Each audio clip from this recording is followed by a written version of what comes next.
সেটা হচ্ছে আমরা যখন প্রথম ভিডিও মানে করা শুরু করি তখন মানে আমাদের ফ্যান ফলোয়ার মানে আমাদের পাবলিক আমাদেরকে এত ভালোবাসে যে আমাদের দুইজনকে ওই ধরনের ভিডিও দেখতে অনেক পছন্দ করতো।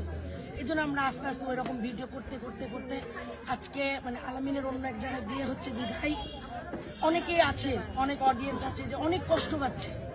অনেকেই বলছে যে আলামিনকে ব্লক করে দিব, আনফলো করে দিব, কেন সে আপনার সাথে এমন করলো।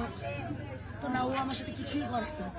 এই মানুষটার সাথে তার 6 থেকে 7 বছরের ভালোবাসা, আমার সাথে 2 বছরের একটা পরিচয়, সেখান থেকে আমাদের একটা মায়ার সম্পর্ক বলে না, সে মায়ার সম্পর্ক থেকে আজকে আমরা এই জায়গায়।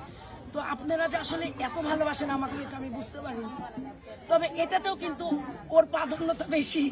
ওকে বিয়ে করলে আপনাদের ভালোবাসা বুঝতাম না। তো ওকে কেউ ভুল বুঝবেন না, শুধু আপনাদের। আমার ভীষণ প্রিয় একটা মানুষ, ভীষণ প্রিয় একটা মানুষ, সত্যি কথা।